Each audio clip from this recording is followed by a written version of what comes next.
یا ایھا الذین آمنوا قوا انفسکم واہلیکم نارا، اے ایمان والو اپنے آپ کو اور اپنی اولاد کو، اپنے گھر والوں کو جہنم کی اس آگ سے بچاؤ جس کا ایندھن انسان اور پتھر ہے۔ یعنی اللہ رب العزت نے جو جہنم کی آگ جلا رکھی ہے، جہنم کی آگ دنیا کی آگ سے 70 درجہ زیادہ تیز، یہ جو دنیا کی آگ ہے اس سے 70 درجہ زیادہ اس میں حرارت ہے، اس میں تیزی ہے۔ اللہ فرماتا ہے اس آگ کا ایندھن لکڑی نہیں ہے، اس آگ کا ایندھن کوئلہ نہیں ہے، بلکہ اللہ ارشاد فرماتا ہے اس آگ کا جو جہنم کی آگ ہے وہ انسانوں سے جلتی ہے، وہ انسانوں سے بھڑکائی جائے گی، وہ پتھروں سے بھڑکائی جائے گی۔ اللہ کے رسول صلی اللہ علیہ وآلہ وسلم جہنم کی آگ کو بیان کرتے ہوئے ارشاد فرماتے ہیں 1000 سال تک اللہ نے جب جہنم کی آگ کو بھڑکایا ہے تو وہ سرخ ہو گئی، یعنی لال ہو گئی۔ ذرا غور فرمائیں، عورتیں چولہا سلگاتی ہیں تو حرارت کا عالم کیا ہوتا ہے، ہم چولہا جلاتے ہیں تو حرارت کا عالم کیا ہوتا ہے۔ جس جہنم کو 1000 سال تک اللہ نے بھڑکایا ہو، اللہ کی طاقت کا اندازہ کرو، اللہ کی قوت کا اندازہ کرو۔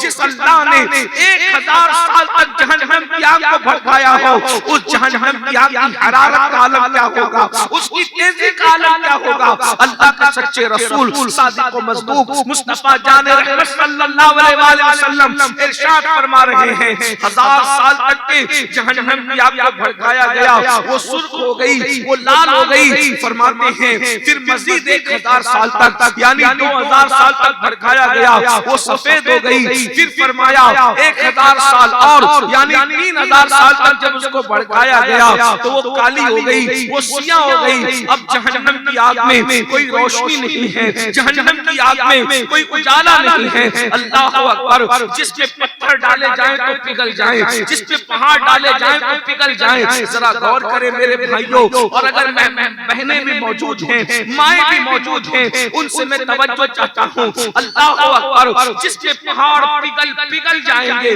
جس پہ پہاڑ پگھل جائیں گے، اس پہ ہمارے جسم کا کیا ہوگا؟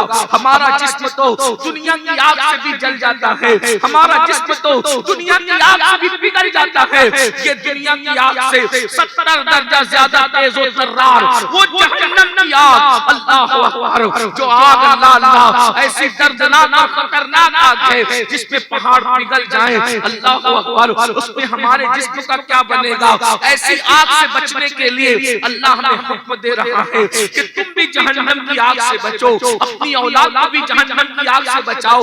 یعنی تم ایسے کام مت کرنا، ایسے راستے پہ نہ جانا جس راستے پہ چل کر تم جہنمی بن جاؤ۔ اللہ نے 2 راستے ہمیں بتائے ہیں، ایک راستہ وہ ہے جو جنت کی طرف جاتا ہے، ایک راستہ وہ ہے جو جہنم کی طرف جاتا ہے۔ اللہ اندازہ فرمائے، مجھے بتائیے اگر کوئی بندہ کتنا بھی متقی ہو، کتنا بھی دانشور ہو، کتنا ہی عقل مند ہو، اگر وہ ممبئی کے راستے پہ جا رہا ہے تو کیا کبھی وہ کلکتہ پہنچ سکے گا؟ اور اگر وہ کلکتہ کے راستے پہ جا رہا ہے تو کیا وہ ممبئی پہنچ سکے گا؟ نہیں۔ اب آپ مجھے بتاؤ ہم نے کون سا راستہ چنا ہے؟ ہم نے کون سا راستہ چنا ہے؟ اللہ اکبر، ہم نے کون سا راستہ چنا ہے؟ یہاں جتنے بیٹھے ہوئے ہیں میں تو دعا کرتا ہوں صرف یہ بیٹھے ہوئے نہیں بلکہ اللہ میرے آقا کی پوری امت کو جنت عطا کرے، اس لیے کہ اگر اللہ محبوب کی ساری امت کو جنت دے تو ہمارا بگڑتا کیا ہے؟ اس کے کرم کی بات ہے۔ ایسا تو نہیں کہ وہ اپنے بندوں کو زیادہ بندوں کو جنت دے گا تو میرے لیے کوئی کمی ہو جائے گی۔ اس کی جنت میں کوئی کمی نہیں ہے، اس کی جنت بہت وسیع ہے، اس کی جنت بہت بڑی ہے۔ لیکن میرے بھائیوں، ہم نے کون سا راستہ چنا ہے؟ سب جنت کے متلاشی ہیں، سب جنت سے محبت کرتے ہیں، سب جنت میں جانا چاہتے ہیں، مگر جنت میں جانے کے لیے راستہ تو کوئی چننا پڑے گا۔ راستہ کون سا چنا ہے؟ اللہ اکبر، بہت افسوس کی بات ہے اگر کوئی بندہ ممبئی کا راستہ پکڑ کر دعویٰ کرے کہ میں نے جانا کلکتہ ہے تو لوگ مذاق اڑائیں گے، کتنا پاگل ہے، کتنا بے وقوف ہے، ممبئی کے راستے پہ چل کے کلکتہ جانے کا خواب دیکھ رہا ہے۔ آپ بتائیں جب ممبئی کے راستے پہ چلنے والا کلکتہ نہیں پہنچ سکتا تو جہنم کے راستے پہ چلنے والا جنت میں کیسے پہنچ سکتا ہے؟ ہم نے راستہ کون سا چنا ہے؟ جہنم کا راستہ چنا ہے، اس لیے کہ نشہ جو کر رہے ہیں وہ جہنم کا راستہ چننے والے لوگ ہیں، جو حرام روزی کما رہے ہیں وہ جہنم کا راستہ چننے والے لوگ ہیں، جو شراب پی رہے ہیں وہ جہنم کا راستہ چننے والے لوگ ہیں، جو جھوٹ بول رہے ہیں وہ جہنم کا راستہ چننے والے لوگ ہیں، جو فجر کی نماز میں نہیں اٹھتے وہ جہنم کا راستہ چننے والے لوگ ہیں، جو عورتوں پر پاپ کی نظریں ڈال رہے ہیں وہ جہنم کا راستہ چننے والے لوگ ہیں، جو اپنی اولاد کی صحیح تربیت نہیں کر رہے ہیں وہ جہنم کا راستہ چننے والے لوگ ہیں، جو اپنے ماں باپ کی نافرمانی کر رہے ہیں وہ جہنم کا راستہ چننے والے لوگ ہیں، جو پڑوسیوں کا حق ادا نہیں کرتے وہ جہنم کا راستہ چننے والے لوگ ہیں، جو اپنی بیوی کا حق ادا نہیں کرتے وہ جہنم کا راستہ چننے والے لوگ ہیں۔ راستہ تو جہنم کا چنے ہو، جنت میں کیسے پہنچو گے؟ اپنے ساتھ مذاق کر رہے ہو میرے بھائی، اپنے آپ کے ساتھ مذاق کر رہے ہو۔ شیطان نے فکر کو اغوا کر لیا، ہمیں شیطان نے لوٹ لیا۔ آؤ جنت کے راستے پر چلیں۔ جنت کا راستہ کون سا ہے؟ عقیدے کے معاملے میں صرف اور صرف اہل سنت کا راستہ اہل جنت کا راستہ ہے، نماز کا راستہ جنت کا راستہ ہے، ولیوں کی محبت کا راستہ جنت کا راستہ ہے، اہل بیت کی محبت کا راستہ جنت کا راستہ ہے، صحابہ کا راستہ محبت کا راستہ جنت کا راستہ ہے، رمضان کے روزوں کا راستہ جنت کا راستہ ہے، سچ بولنا جنت کا راستہ ہے، نگاہوں کی حفاظت کرنا جنت کا راستہ ہے۔ میرے امام کہتے ہیں تیرے غلاموں کا نقش قدم خدا وہ کیا بہک سکے، جو یہ سراغ لے کے چلے لہر میں عشق رکھے، شہشداد لے کے چلے، اندھیری رات سنی تھی چراغ لے کے چلے۔ ہم میں سے کوئی ایسا نہیں میرے بھائی جو اللہ کے عذاب کو برداشت کر سکے، اللہ کا عذاب کوئی برداشت نہیں کر سکے گا۔ جہنم میں اتنے خطرناک عذاب، ایسے ایسے عذاب ہے جہنم کے اندر، اللہ کے رسول نے اس کو دیکھ کر بیان فرمایا، حضور نے شب معراج دیکھ کر بیان فرمایا جہنم کا عذاب کوئی برداشت نہیں کر سکتا۔ بہت سی باتیں میں بیان نہیں کر سکوں گا کیونکہ میرے پاس ایک گھنٹے کا وقت تھا جس میں سے 15 سے 20 منٹ جا چکے۔ تھوڑی دیر میں نے آپ کے سامنے بات کرنا ہے لیکن آپ توجہ سے سننا، غور سے سننا۔ اللہ کے رسول صلی اللہ علیہ وسلم نے شب معراج جب جہنم کو دیکھا تو اس میں بہت سے عذاب دیکھے۔ مثلا اللہ کے رسول علیہ الصلوۃ والتسلیم فرماتے ہیں کہ میں نے دیکھا کہ کچھ لوگ ہیں جو خون اور پیپ کے دریا میں گوتا لگا، کھولتا ہوا خون ہے جہنم کے اندر، کھولتا ہوا پیپ اور خون ہے اور وہ اسی کے اندر ڈبکیاں لے رہے ہیں۔ میں نے پوچھا جبریل یہ کون ہے؟ تو جبریل نے عرض کی یا رسول اللہ صلی اللہ علیہ وسلم یہ آپ کی امت کے وہ لوگ ہیں جو حرام کھایا کرتے تھے، حرام کا لقمہ کھاتے تھے۔ آج لوگ لاٹھی کھیلتے ہیں، لوگ کیرم کھیلتے ہیں، لوگ جوا کھیلتے ہیں، لوگ تاش کے پتے کھیلتے ہیں، لوگ شرطیں لگاتے ہیں۔ غرض کے جوا کی جتنی قسمیں علماء نے بیان کی ہے سب حرام، حرام طریقے سے جو بھی روزی کماؤ گے جہنم کے اندر خون اور پیپ کے دریا کے اندر ڈبائے جاؤ گے۔ اور جو ایک لقمہ حرام کا کھائے 40 دن تک اللہ اس کی کوئی عبادت قبول نہیں کرتا۔ اگر اسی حالت میں وہ مر جائے تو اللہ تبارک و تعالیٰ اس پر جنت کی خوشبو بھی حرام کر دیتا ہے۔ آج لوگ موبائل چوری کر رہے ہیں، کسی کی زمین میں قبضہ کر رہے ہیں، لوگ جھوٹ بول کے کما رہے ہیں، دھوکہ دے کے کما رہے ہیں، مال میں ملاوٹ کر کے کما رہے ہیں۔ اپنے مذہب میں اس کی گنجائش نہیں، حلال سے کماؤ، حلال میں برکت ہے، برکت۔ اللہ نے حرام میں برکت نہیں رکھی، اللہ نے حلال میں برکت رکھی۔ حرام کمانے والے کے پاس مال زیادہ آ سکتا ہے مگر اس کو کبھی سکون نہیں رہے گا۔ شور نہیں کرے گا۔ کتنے اچھے سے سب پورا مجمع سن رہا ہے، یہ چند بھائی شور کر رہے ہیں۔ سن لو بھائی تھوڑی دیر سن، اتنی محنت سے ہزاروں لوگ آپ جمع کرتے ہو، ایک دو آدمی چلا کر کے پورے محفل کا مزہ کیا کرتے، کوئی بات اطمینان سے سن، میں بیٹھا ہوں بیٹھے سے ایک بار سب درود شریف پڑھ لیں۔ اللہم سیدنا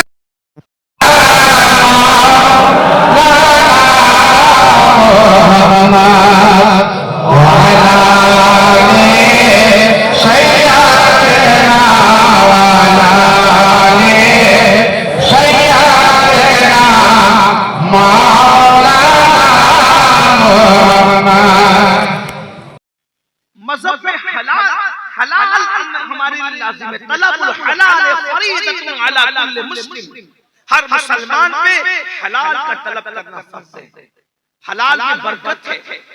آپ دیکھو فرعون نے حرام اور نمرود نے حرام کام کیے، آج نہ فرعون ہے نہ نمرود ہے نہ اس کی دولت ہے، لیکن حضرت عثمان غنی نے حلال کے ذریعے سے روزی کمائی، عثمان غنی دنیا سے چلے گئے مگر حضرت عثمان کی دولت آج بھی دنیا کے اندر موجود ہے۔ سبحان اللہ، بے شک آپ جب تکبیر، نعرہ رسالت، نعرہ حیدری، آپ جب مدینہ منورہ جاتے ہو تو حضرت سیدنا عثمان غنی نے جو ان کے مال سے جو حرم کے لیے بلڈنگیں وقف کی گئی ہے، آج بھی لکھا ہوا ہے کہ حضرت عثمان کی طرف سے یہ بلڈنگ حرم کے لیے وقف ہے، یعنی دولت عثمانی آج بھی موجود ہے۔ سچائی سے کماؤ، دیانتداری سے کماؤ، حلال سے کماؤ، تھوڑی دیر میں ترقی ہوگی لیکن ایسی ترقی ہوگی کہ وہ ترقی کبھی ختم نہیں ہوگی، حرام کے ذریعے سے جلدی ترقی ہوگی لیکن اس کے بعد آپ کو سکون نہیں ملے گا، حرام جتنی تیزی سے آتا ہے اتنی تیزی سے چلا جاتا ہے، اس لیے حلال ہمیشہ باقی رہنے والا ہے،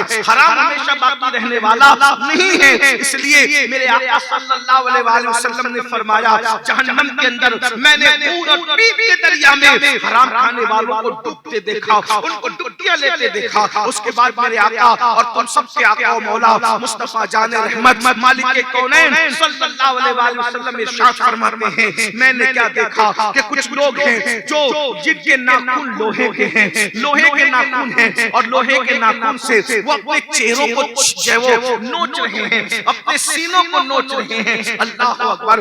آپ اندازہ کریں اگر کسی کے ناخن ہوں اور ناخن ہمارے اپنے ناخن ہوتے ہیں، ہم اس سے کھجا لیتے ہیں تو کتنی تکلیف ہوتی ہے، زخم ہو جاتا ہے، لیکن ان ناخن کی بجائے انسانی ناخن کی بجائے اگر کسی کے ناخن لوہے کے ہو جائیں، کسی کے ناخن جو ہیں لوہے کے ہو جائیں، تانبے کے ہو جائیں، پیتل کے ہو جائیں اور وہ اپنے منہ کو نوچے، اپنے سینے کو نوچے، اس کا کیا بنے گا؟ اللہ اکبر! صحابہ کرام رضوان اللہ تعالیٰ علیہ مجمعین نے یہ سنا تو حیران رہ گئے، اور جب میرے آقا نے فرمایا یہ منظر میں نے دیکھا تو میں نے جبریل سے پوچھا اے جبریل یہ کون لوگ ہیں؟ تو جبریل امین نے عرض کیا یا رسول اللہ یہ آپ کی امت کے وہ لوگ ہیں جو دنیا کے اندر چغل خوری کیا کرتے تھے، یعنی ادھر کی بات ادھر لگایا کرتے تھے اور لوگوں کی غیبت کیا کرتے تھے، یعنی پیٹ پیچھے لوگوں کی برائی بیان کیا کرتے تھے۔ اللہ اکبر! آج یہ دونوں چیزیں ہمارے درمیان عام ہیں، پہلے عورتیں غیبت کرتی تھی اب مرد بھی غیبت کرتے ہیں، پہلے عورتیں چغلیاں کرتی تھی اب مرد بھی چغلیاں کرتے ہیں، ادھر کی بات ادھر لگانا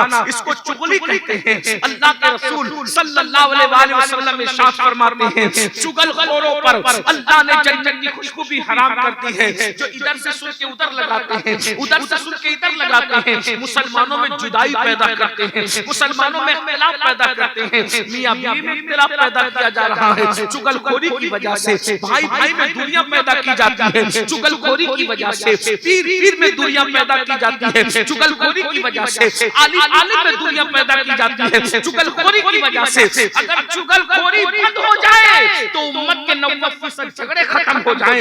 یاد رکھو ہمیں جوڑنے کے لیے اللہ نے دنیا میں بھیجا ہے، ہمیں توڑنے کے لیے نہیں بھیجا۔ اللہ کو توڑنا پسند نہیں ہے، اللہ کو جوڑنا پسند ہے۔ جو اللہ کے بندوں کو جوڑا کرتے ہیں اللہ ان کو اپنی رحمت سے جوڑ لیتا ہے، جو اللہ کے بندوں کو توڑا کرتے ہیں اللہ ان کو اپنی رحمت سے دور کر دیتا ہے۔ تفسیر خزائن العرفان کے اندر علامہ سید نعیم الدین مراد آبادی رحمت اللہ علیہ لکھتے ہیں کہ جو مسلمانوں کے درمیان اختلاف اور پھوٹ پیدا کرے وہ شیطان کی اولاد ہے۔ اللہ کے رسول نے اس کا ایکو کم کر دو تاکہ لوگوں کو بات سمجھ میں آئے۔ اللہ کے رسول صلی اللہ علیہ وآلہ وسلم فرماتے ہیں جو مسلمانوں کے درمیان جدائی اختلاف پیدا کرے، فتنہ پیدا کرے، لڑائے، مسلمانوں کو آپس میں لڑائے، وہ شیطان کی اولاد ہے، وہ شیطان کی ذریت سے۔ دو دوستوں کے درمیان پھوٹ نہ ڈالو، دو بھائیوں کے درمیان پھوٹ نہ ڈالو، یہ چگل خوری کی نحوست ہے۔ اللہ کے رسول نے منع فرمایا، اور جو چگلی سے بچے گا، یعنی ادھر کی بات ادھر، ادھر کی بات ادھر کرنے سے بچے گا، انعام کیا ہے؟ امام غزالی رحمت اللہ علیہ ایک بہت خوبصورت واقعہ لکھتے ہیں۔ واقعہ یہ ہے کہ حضرت یوسف علیہ السلام کے بھائیوں نے آپ کو مار پیٹ کر کے کنویں میں ڈال دیا، اور ان کا کرتا اتارا اور بکری ذبح کر کے کرتے کو بکری کے خون میں بھگو کر کے روتے ہوئے آئے اور اپنے ابا حضرت یعقوب علیہ السلام سے کہنے لگے یوسف کو بھیڑیا کھا گیا، اور ثبوت کے طور پہ بھیڑیا بھی پکڑ کے لائے کہ یہی بھیڑیا کھایا، یہی نالائق کمبخت اس نے کھایا۔ یوسف یعقوب علیہ السلام نے بھیڑیے کو دیکھا اور بھیڑیے سے کہا او بھیڑیے، تجھے میرے معصوم پہ رحم نہیں آیا؟ اتنا خوبصورت سا میرا ننھا یوسف تو کھا گیا، تجھے شرم نہ آئی؟ تجھے خیال نہ رہا؟ انبیاء جانوروں کی باتیں سمجھتے ہیں اور جانور انبیاء سے باتیں کرتے ہیں۔ حضرت یعقوب نبی تھے، تو بھیڑیے نے کہا اے اللہ کے پیغمبر، آپ بھی نبی ہیں، اور آپ جانتے ہیں کہ آپ کا یوسف صدیق بھی نبی ہیں، اور جانوروں پر اللہ نے حرام کر دیا ہے کہ وہ نبی کا جسم کھائے۔ کوئی جانور کبھی نبی کا جسم نہیں کھا سکتا، کوئی جانور کبھی نبی کا جسم نہیں کھا سکتا۔ زمین پر بھی حرام ہے کہ نبی کا جسم کھائے، اور جانور پر بھی حرام ہے کہ نبی کا جسم کھائے۔ میں نے آپ کے معصوم یوسف صدیق کو نہیں کھایا۔ تو یعقوب علیہ السلام نے کہا پھر میرے بیٹے کا کیا ہوا جب تو نے نہیں کھایا؟ کہا مجھے سب پتا ہے کہ آپ کے بیٹے کے ساتھ کیا ہوا، مجھے سب پتا ہے۔ تو یہ اب بیٹے تو کھڑے تھے، وہ سمجھ نہیں رہے تھے کیونکہ یہ جانور بات کر رہا تھا یعقوب علیہ السلام سے۔ تو جانور سے کہا، بھیڑیے سے، جب تجھے سب پتا ہے تو بتا میرے بیٹے کے ساتھ کیا ہوا۔ کہا پتا ہے مگر میں بتاؤں گا نہیں، اگر بتاؤں گا تو یہ چگلی ہوگی، چگلی، اور اللہ کو چگل خور پسند نہیں ہے۔ سبحان اللہ، میں بھیڑیا ہوں۔ اللہ، یا رسول، یا رسول، یا علی مولا، یا علی مولا، میں بھیڑیا ہوں مگر چگل خور نہیں ہوں، ادھر کی بات ادھر کرنے والا نہیں ہوں۔ میں چگلی نہیں کرتا تاکہ آپ کے اور آپ کے بچوں کے درمیان جدائی پیدا ہو، نفرتیں پیدا ہو، یہ کام میں نے نہیں کرنا۔ اللہ کو اس بھیڑیے کی ادا اتنی پسند آ گئی کہ بتا دیا گیا اصحاب کہف کا کتا جیسے جنت میں جائے گا، ویسے حضرت یوسف علیہ السلام کا بھیڑیا بھی جنت میں جائے گا۔ سبحان اللہ، اللہ، یا رسول اللہ، یا جیسے حضرت اصحاب کہف کا کتا جنت میں جائے گا، امام غزالی لکھتے ہیں یوسف علیہ السلام کا بھیڑیا بھی جنت میں جائے گا۔ مجھے بتاؤ اگر بھیڑیا چگل خوری سے بچ جائے تو اللہ اس کو جنت عطا کرتا ہے، اگر رسول اللہ کے غلام چگلی سے بچ جائیں تو اللہ ان کو جنت کیوں نہیں عطا فرمائے؟ سبحان اللہ، چگل خوری نہ کرے۔ یا رسول، میرے عزیز، میرے بھائیوں، آج ہمارے گھر میں جو نفرتوں کا ماحول ہے، ایک دوسرے کا منہ نہیں دیکھنا چاہتے، اس کی سب سے بڑی وجہ چگلیاں ہیں۔ چگل خوری سے، ادھر کی بات ادھر کرنے سے دوستوں میں دوریاں پیدا ہوتی ہے، ماں باپ کے درمیان اور بچوں کے درمیان دوریاں پیدا ہوتی ہے، بہنوں کے درمیان دوریاں پیدا ہوتی ہے۔ بلکہ ایک بات میں آپ کو بتاؤں، اگر مسلمان کو ملانے کے لیے، اگر مسلمان کو دوسرے مسلمان سے ملانے کے لیے جھوٹ بھی بولنا پڑے تو بول دو۔ وہ سچ جو مسلمانوں میں جدائی پیدا کرے، اس کی بجائے وہ جھوٹ جو مسلمانوں کو ایک دوسرے سے ملا دے۔ سبحان اللہ، اس کی حیثیت جھوٹ کی نہیں ہے۔ جیسے دو دوست لڑ رہے ہوں اور آپس میں لڑ رہے ہو تو تیل ڈالنے کے لیے یہ نہ کہو ہاں وہ تو تیری برائی کرتا تھا، یہ کیوں کہتے ہو، دور ہو جائیں گے۔ اس سے بہتر یہ کہو یار تو اس کے بارے میں غصے میں ہے، وہ تو تیری بڑی تعریف کرتا ہے، تیرے پیٹ پیچھے محبتوں کا اظہار کرتا ہے، ملا دو۔ اللہ کو ملانا، جو دو مسلمانوں کو آپس میں ملاتے ہیں اللہ ان کو احد پہاڑ سونا خیرات کرنے سے زیادہ ثواب عطا فرماتا ہے۔ سبحان اللہ۔ لوگ تو میاں بیوی میں نفرت ڈالنے کے لیے قصے کرتے ہیں، جھوٹ کرتے ہیں۔ آج ہر گھر میں آگ لگی ہوئی ہے، چگلی پہ کنٹرول کرو، اور پھر غیبت بزدل لوگ کرتے ہیں، غیبت بزدل لوگ کرتے ہیں۔ غیبت کیا ہے؟ غیبت یہ ہے کہ کسی کے پیٹھ پیچھے اس کے بارے میں ایسی بات کرنا کہ اگر اس کے سامنے کہی جائے تو اس کا دل دکھے۔ یہ غیبت کیا ہے؟ الغیبت اشد من الزنا، کہ زنا سے بھی برا کام ہے غیبت کرنا۔ پیٹھ پیچھے کسی کی برائی مت کرو، بلکہ حدیث پاک میں آیا ہے جو کسی کی برائی کرتا ہے، غیبت کرتا ہے، گویا وہ اپنے مرے ہوئے بھائی کا گوشت کھاتا ہے۔ بے شک۔ قیامت کے دن ان کے سامنے مردہ بھائیوں کا گوشت رکھا جائے گا، لوگ کھاؤ۔ کھا سکو گے اپنے مرے ہوئے بھائی کا گوشت؟ ہے کسی میں ہمت مردہ بھائی کا گوشت کھانے کی؟ مگر غیبت کرنے والوں کو ان کے مردہ بھائی کا گوشت کھلایا جائے گا۔ کیوں غیبت کرتے ہو؟ شیطان نے تمہیں غیبت میں مبتلا کر دیا۔ دنیا دار تو دنیا دار ہم دیکھ رہے ہیں جنہیں مذہب کے ٹھیکیدار ہونے کا دعویٰ ہے، آج وہ طبقہ بھی شیطان کا اعلی کار بنا۔ مسجد میں بیٹھ کے غیبتیں ہو رہی ہے، مدرسوں میں بیٹھ کے غیبتیں ہو رہی ہے، جلسوں کے اندر غیبتیں ہو رہی ہے۔ ارے اتنا کہنا کسی کے پیٹھ پیچھے کہ اس کی آستین تو بڑی لمبی تھی، بزرگوں نے کہا یہ بھی غیبت میں شمار ہو سکتا ہے، اس کی ناک تو بڑی چپٹی ہے، یہ بھی غیبت میں شمار ہو سکتا ہے، اس کا کرتا تو بڑا لمبا ہے، یہ بھی غیبت میں شمار ہو سکتا ہے، اس کا قد تو بڑا ناکا ہے، یہ بھی غیبت میں شمار ہو سکتا ہے۔ اور غیبت زنا سے بدتر ہے، اور غیبت کرنے والوں کو بھی جنت کی خوشبو بھی نصیب نہیں ہوگی۔ بہت اتراتے ہو جنتی ہونے پر، رسول اللہ نے اعلان کر دیا غیبت کرنے والوں کو جنت کی خوشبو بھی نصیب نہیں ہوگی۔ اللہ اکبر۔ امام حسن بصری کہا کرتے تھے کہ جو کسی کی غیبت کرتا ہے اپنی نیکی اس کے نامہ اعمال میں ڈالتا ہے اور اس کا گناہ اپنے نامہ اعمال میں لیتا ہے۔ یعنی نیکی تم کر رہے ہو، ٹرانسفر کسی اور کے کھاتے میں کر رہے ہو، اور اس کا گناہ اپنے نامہ اعمال میں لے رہے ہو۔ تو امام حسن بصری کہتے تھے اگر میں کسی کی غیبت کرتا تو اپنے ماں باپ کی غیبت کرتا۔ کیوں؟ تاکہ میری نیکیاں میرے ماں باپ کے نامہ اعمال میں چلی جائے۔ مگر چونکہ غیبت کرنا حرام ہے تو میں ماں باپ کی بھی غیبت نہیں کر سکتا، کیونکہ غیبت کرنا حرام ہے۔ ذرا غور کریں، آج غیبت عام ہو رہی ہے۔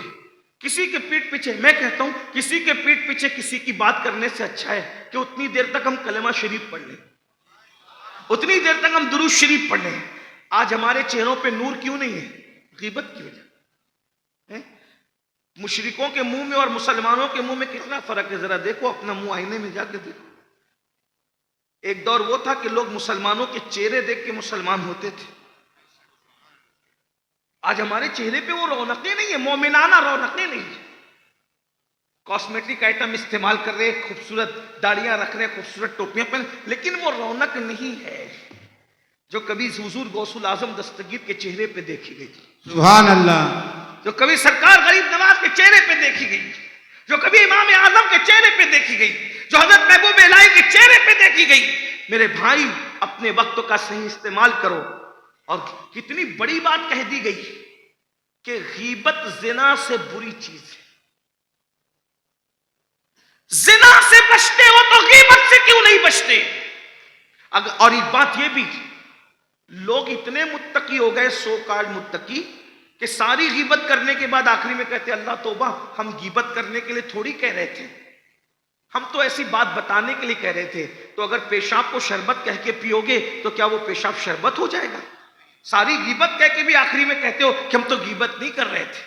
عورتوں کی عادت خاص طور پہ پوری رات بیٹھ کے غیبتیں کرے گی اور کہے گی اللہ توبہ استغفار، ہم تھوڑی غیبت کرنے والے لوگ ہیں، اللہ ہم کو بھی معاف کرے، اس کو بھی معاف کرے۔ ہم نے تو ایک دوسرے کو بتانے کے لیے کہا، اپنے زمانے کی رابعہ بننے والیوں، اس طریقے کے جھوٹ اور مکر سے کام نہیں چلتا۔ تم شوہر کے ساتھ مکاری کر سکتے ہو، اللہ کے ساتھ مکاری نہیں کر سکتے۔ تم دنیا کے ساتھ مکاری کر سکتے ہو، رب کی بارگاہ میں کسی کا مکر نہیں چلتا۔ اس لیے میرے آقا علیہ الصلوۃ والتسلیم کے غلاموں، تو عرض یہ کر رہا تھا اللہ کے رسول علیہ السلام نے جہنم کے اندر مختلف لوگوں کو دیکھا، میں نے آپ کو ابھی بتایا، تو اللہ کے رسول علیہ السلام ارشاد فرماتے ہیں پھر میں نے دیکھا کہ کچھ ایسے مرد اور عورتیں ہیں کہ جن کو جہنم کے اندر ابالا جا رہا ہے، جن جہنم کی آگ جوش دی جاتی ہے تو اوپر اٹھ کر کے آتے ہیں پھر نیچے گر جاتے ہیں، ان کی چمڑیوں کو آگ کی قینچی سے کاٹا جا رہا ہے۔ میں نے ان کو چلانے کی آواز سنی، اتنا چلا رہے تھے کیونکہ ان کی چمڑی کو آگ کی قینچی سے کاٹا جا رہا تھا۔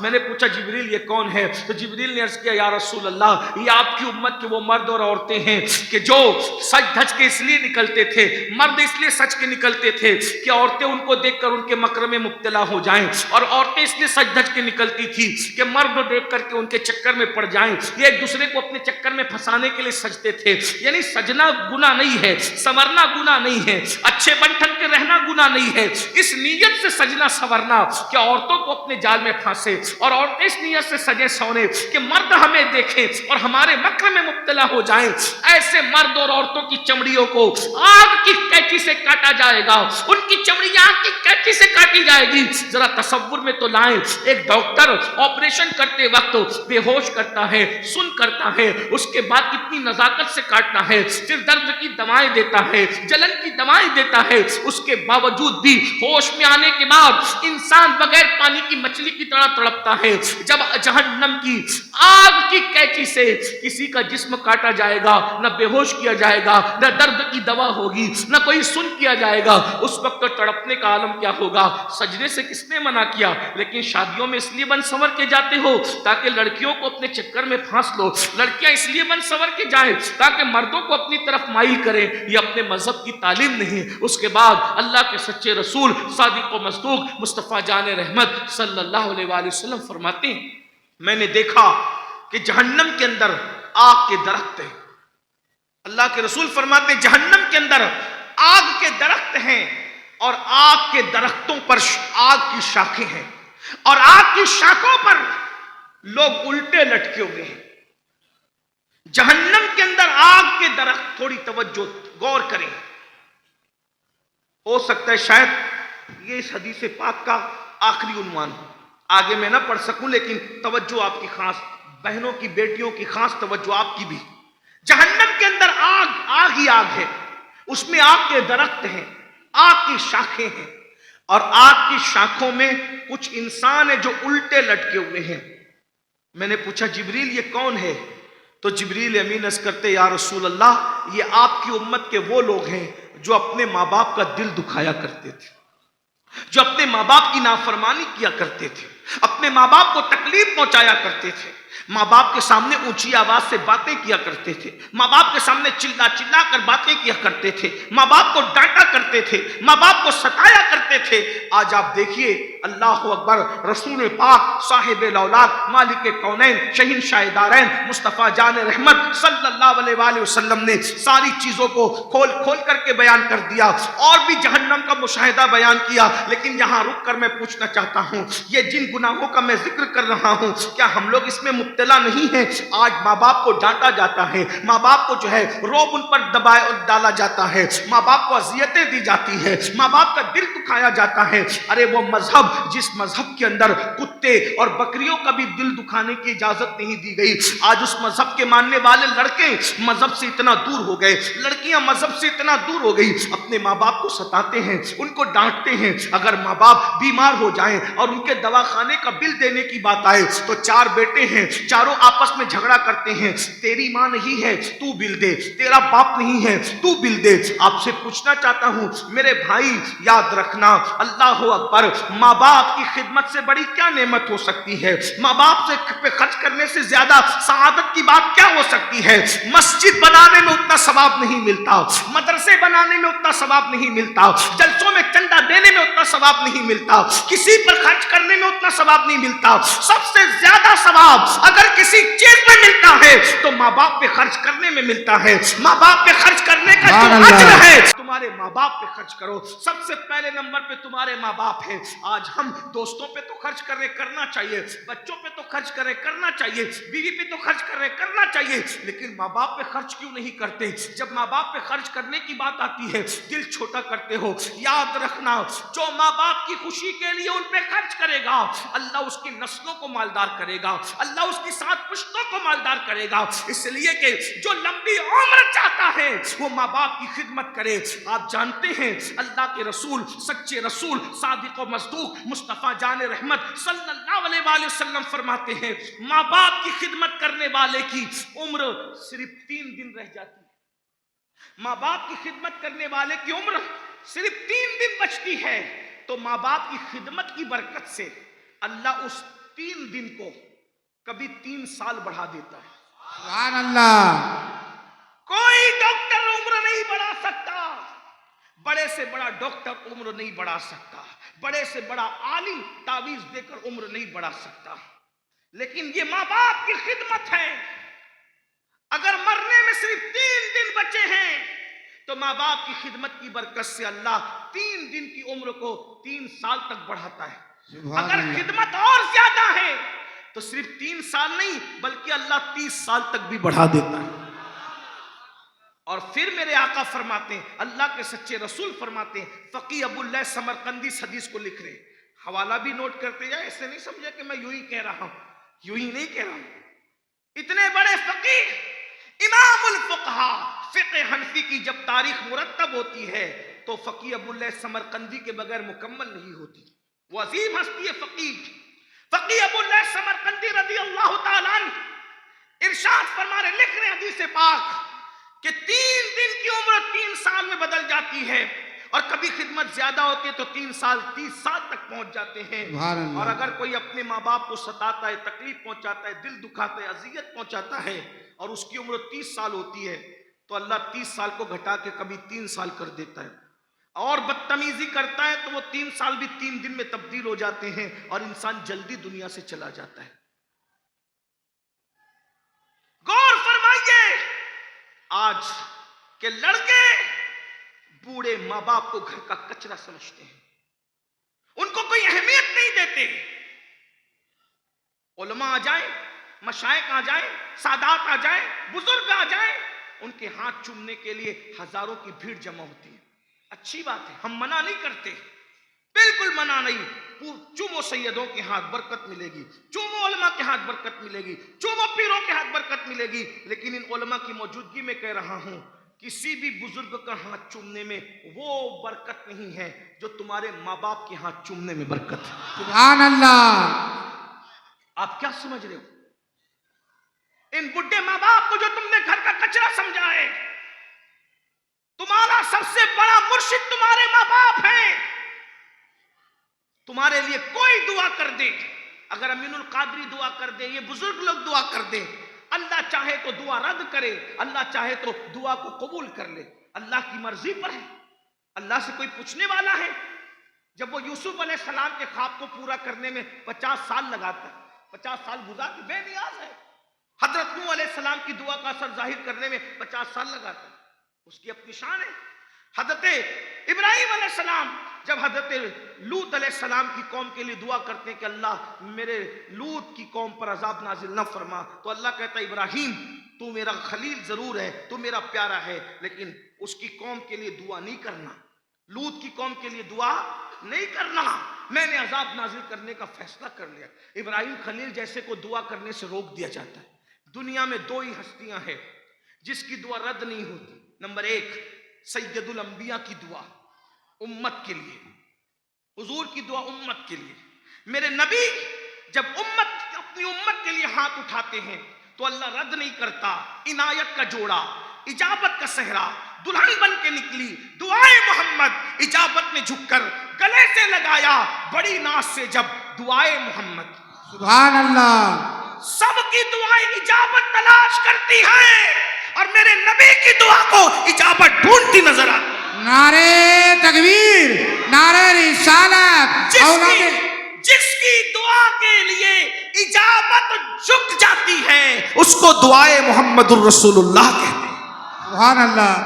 یہ حضور کی دعا ہے، مگر وہی رسول فرماتے ہیں، آقا فرماتے ہیں جیسے مفہوم حدیث ہے، آقا فرماتے ہیں جیسے مجھ محمد کی دعا میری امت کے حق میں رد نہیں ہوتی، ویسے ماں باپ کی دعا ان کی اولاد کے حق میں رد نہیں ہوتی۔ سبحان اللہ، بے شک اللہ یا رسول اللہ۔ اتنی قیمتی دعائیں چھوڑ کر کے کہاں بھٹکتے ہو؟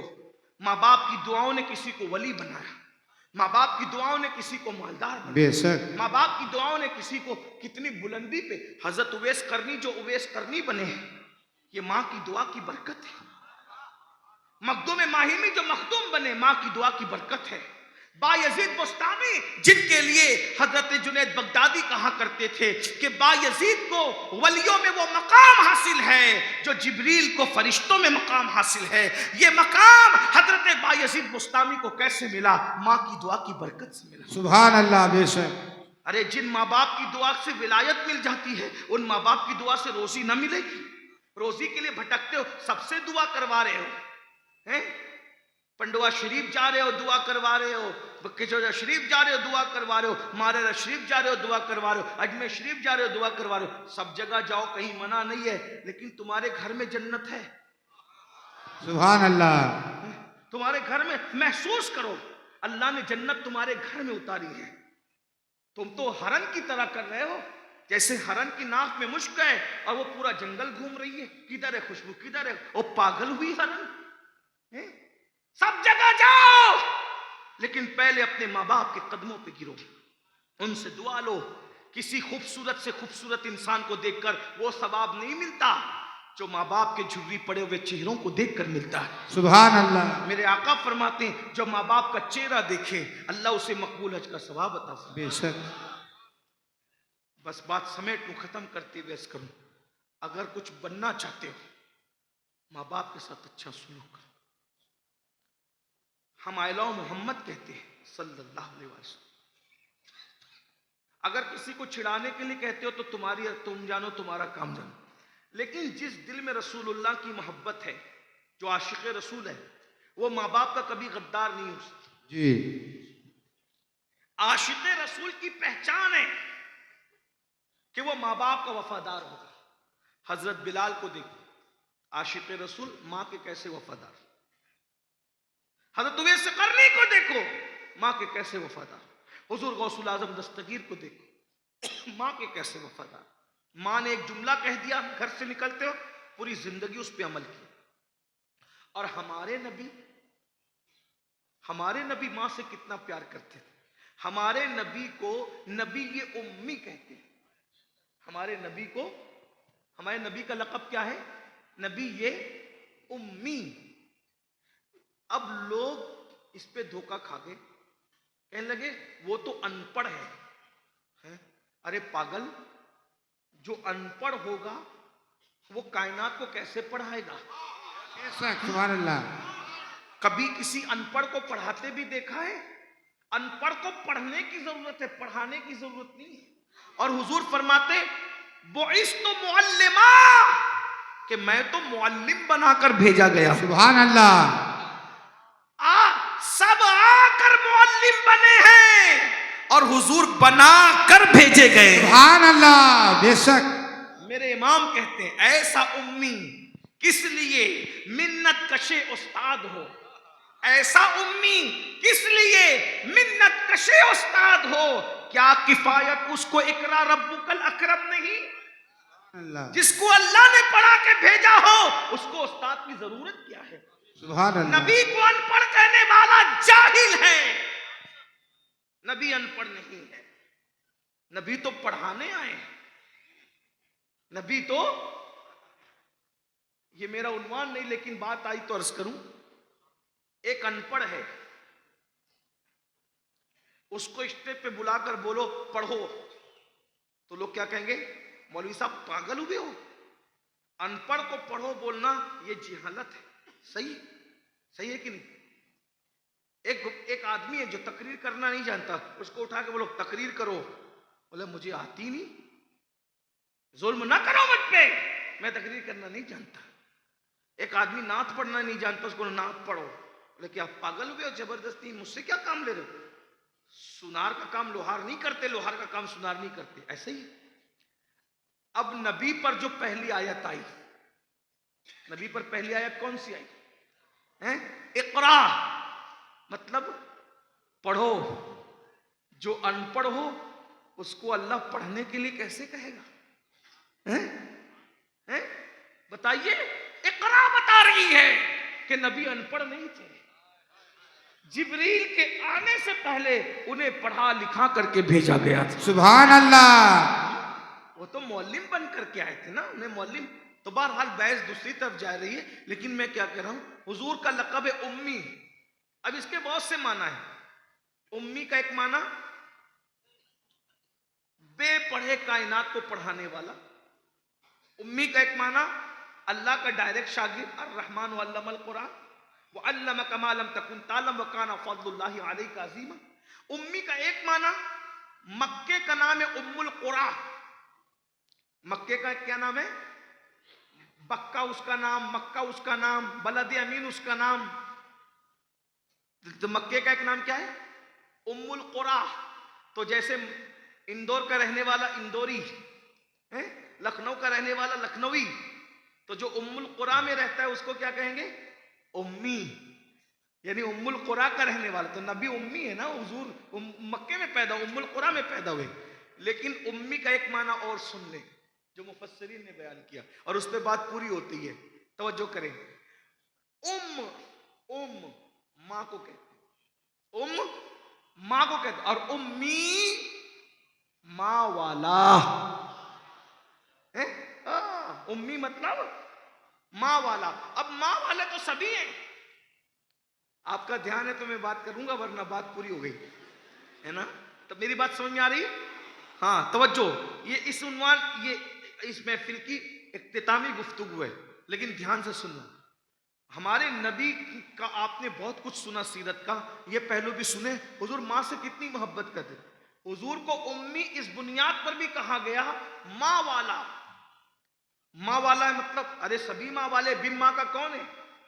بن باپ کا تو کوئی ہوا ہے، بن ماں کا آدم و حوا کے سوا کوئی نہیں ہوا. ہاں ماں سے ہی ہوئے. تو ماں والے تو سب ہے. تو ماں والے کا مطلب کیا؟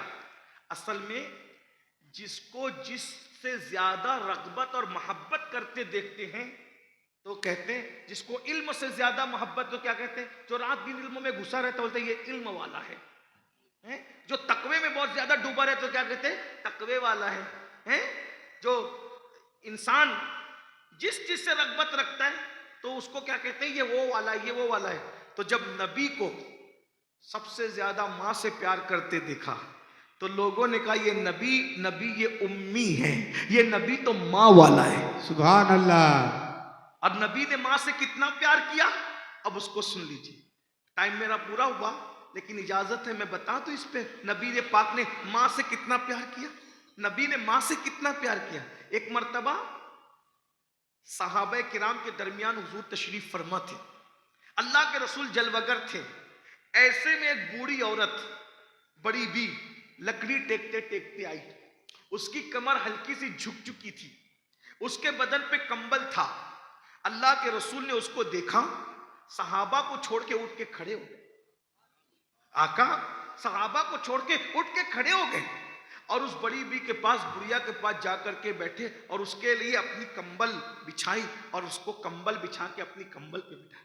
صحابہ نے یہ منظر دیکھا، ہائے ہائے کیا خوش نصیب خاتون ہے جس کے لیے رسول رحمت اپنی چادر بچھا رہے ہیں اور اپنی چادر پہ اس کو بٹھا رہے ہیں اور غور سے اس کی باتیں سن رہے ہیں. اور جب تک وہ باتیں کرتی رہی حضور اس کی باتیں سنتے رہے. وہ کھڑی ہو گئی تو اللہ کے سچے رسول بھی کھڑے ہو گئے. جب وہ جانے لگی تو صحابہ نے پوچھا ہمارے ماں باپ آپ پہ قربان، اے کریم بندہ پرور آقا یہ کون خوش نصیب خاتون ہے جس پر اتنا کرم ہو رہا ہے؟ آقا فرماتے ہیں یہ میری دودھ پلانے والی ماں حلیمہ سعدیہ ہے. سبحان اللہ. یہ میری اللہ، یہ میری دودھ پلانے والی ماں حلیمہ سعدیہ ہے، تب لوگوں کو احساس ہوا کہ دودھ پلانے والی ماں کا اتنا احترام ہے، اگر حقیقی ماں سیدہ آمنہ سامنے آتی تو رسول اللہ ان سے کتنا پیار کرتے، ان سے کتنی محبت کرتے۔ جب دودھ پلانے والی ماں کا احترام یہ ہے، اللہ اکبر۔